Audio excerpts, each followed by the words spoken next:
What's going on, everybody? In today's video, we're going to talk about high school books and how I made a big mistake. And that mistake is not buying enough of them, because I tell you what, high school books are no joke. I mean, a lot of these books you can buy for super cheap, less than $5, maybe even less than $7 in the off season, and sell them for 20, 30, 40, even more than that. And if you want to look at some breakdowns of actual books that I did sell, go check out this video here, some insane high school book flips there. But one of the mistakes I made was really not going deep enough. And what I mean by that is not taking it serious enough. There's so many high school books out there that I could have bought and I didn't buy. And I'm kicking myself now because I'm seeing how fast they've been flying off the shelf. So if you don't know what I mean, let me show you a Keepa graph of a high school book. Here we go. Holt McDougall Larson Pre-Algebra Student Edition 2012. This came out over a decade ago. And if we scroll down on the Keepa chart, one thing that you'll notice is that if we expand the data over the last 2,000 days, you see a very stereotypical pattern, something that happens pretty much every year. And that is two things, really. The first thing, that the sales rank, which is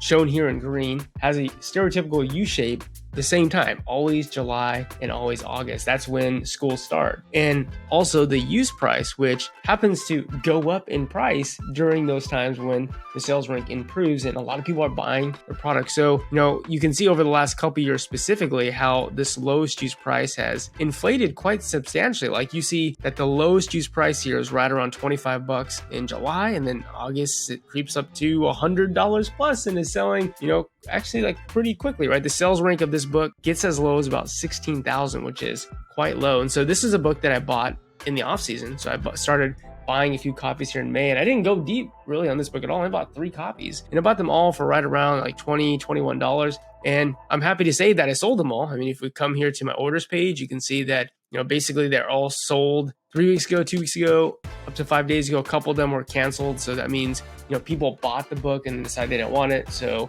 they just canceled the order, went right back in inventory, went live. But all 3 of them I sold. So I basically bought each for around 20, sold one for 80, another one for 87, and the second one for 87. And so the profit on that was great. I mean, made well over 100% ROI on those books. And I'm kicking myself because my last one sold 5 days ago. And if we take a look at that Keepa chart again, you'll actually notice that the sales rank right now is kind of reaching its bottom point, which means it's at the point where it is most popular right now. And I've been out of stock for almost a week already. So this is a book I probably should have bought multiple copies of, but this is definitely a book I'm going to be buying more copies of next year. So the whole premise of seasonal books and high school books specifically was not my own idea. I mean, it makes sense to me now that I look at Keepa graphs and now that I hear about it, but it actually comes from a man named Victor Gallegos. So he is the master of seasonal online arbitrage. Make sure you check out this podcast interview I did with him, where I was literally mind blown at all the different seasons there are: high school, Halloween, Christmas, Easter, you name it. A whole bunch of others I didn't even name there, of just books that inflate in price because the demand increases during those times. So make sure you check out that video. It's a really cool video. But what I want to do for you all right now is show you what I'm doing to prepare myself next year so that I don't lose out on a lot of potential profit, because I feel like I bought such a small percentage of the total number of high school books that inflate in price during August and September. So I'm going to show you a really easy sourcing strategy that you can do right now that's only going to work over the next week or 2 weeks. And it involves using Keepa Product Finder. So with that said, let's get right in my screen. I'll show you what I mean. Okay, so I'm over here on Keepa Product Finder, and I'm gonna go to the data tab. I'm gonna go over here to Product Finder, and I'm gonna try to engineer a book that has been very, very cheap in the last 90, 180 days, but all of a sudden is becoming more expensive. And if we can find books like that, a lot of them are probably going to be high school books or other seasonal books that for whatever reason are selling really well during August. So the way that we're gonna do this is first by scrolling down until we get to the book category. So we're gonna go to all root category, we're gonna go to books, and then what we're gonna do is scroll back up to the top. And one really important thing for this to work most of the time is you want Amazon to be out of stock. And the reason for that is Amazon generally tends to sell products very, very cheap. It makes it hard for us to make money when Amazon's kind of the upper ceiling for how high we can sell products. So we're gonna come over here and say, Amazon, boom, out of stock. We don't want you here on stock. And then what we're also gonna do is scroll back down to the use price. And what we're gonna say is over the last 90-day average, we want to find a book that's under $5 or under $10. So something that's basically not really worth anything. And then what we want to do is for the current price, show that it's actually significantly more expensive than that. So what I'm going to do here is say the 90-day average. Let's find anything that's anywhere from $0 to $10. $10 being the max price or max average use price over the last 90 days. So we're getting really a book that doesn't have much value at all. But then the current price today, we're going to say is at least we'll say at least $20. So what that means is you have a book that has been sitting for 90 days, 3 months at a really low price, under 10 bucks. But then all of a sudden today's price is at least $20 or more. So that basically comes up with 83,800 products. That's a lot of products. So probably we want to see if we can narrow this down a little bit more. And the way that we're going to do that is by putting in a sales rank. So up all the way at the top here where it says sales rank, what we're going to say over the last 180 days, we want something that is actually moving, something that has, demand. People are going to buy. So over the last 180 days, let's put a 3 million sales rank average in here. So it can't be higher than that. And that brings us down to 2,500 products. Can you imagine that? 2,500 products. So if we can go through 2,500 Keepa graphs, how many of those Keepa graphs do you think are high school books that in the last 90 days were very, very cheaply priced and are now significantly more and have basically inflated in price? How many of the 2,500? If I had to guess, I'd say probably at least 10%. If it's 10%, that's 250 books that you can buy next year that probably are likely to do the same thing. So let's go and take this find products and see if we can potentially find some books like this. Now, of course, not everything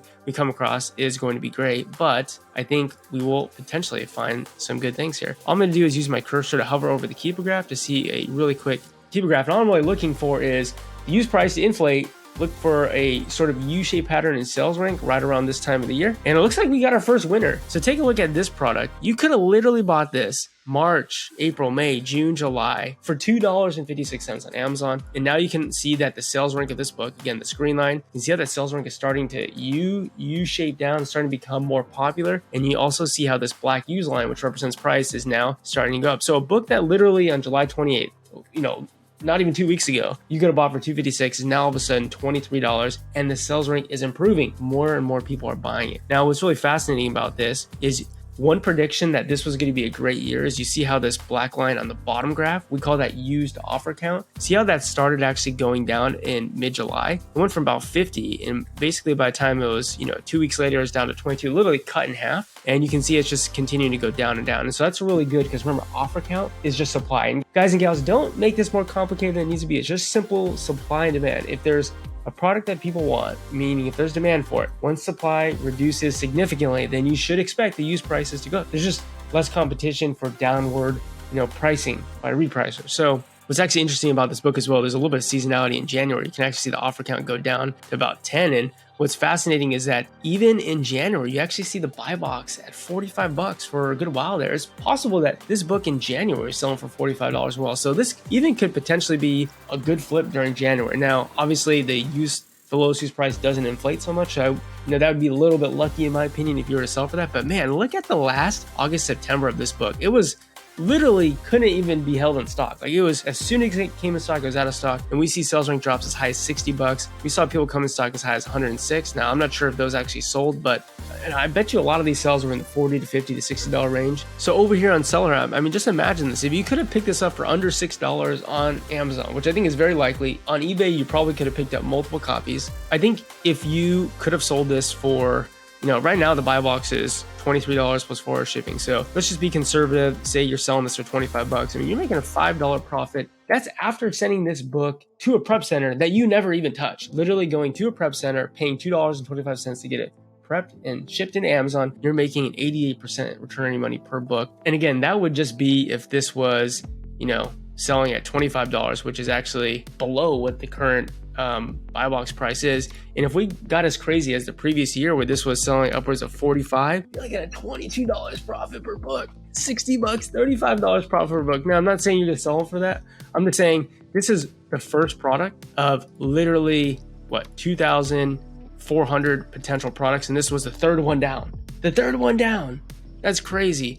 And by the way, one of the reasons why I really like this particular strategy of sourcing is you can only do it right now. You can't do it in the future because in 90 days from now, you can't say over the last 90 days be under $5 and then today be, it doesn't work because the boom has already gone. Maybe you can do it in the reverse way, actually. That's actually big brain. Maybe you could do something like in the future after the season's over, you can say over the last 30 days, the price was at least $20 and you can say the current price now is $5. Maybe that will work. Actually, that probably would work. But one other reason why I really, really love the sourcing strategy is that it would be really hard to find a lot of these books because I think the best way to find a book like this is to find a similar book and get recommended by Amazon or for you to search a specific subcategory in the books. Like for example, this book that we're looking at right now is in Christian Historical Theology, Catholicism and Education and Teaching. So if you were on Product Finder and you typed in those subcategories, you could probably find the book, but there's a whole bunch of different categories.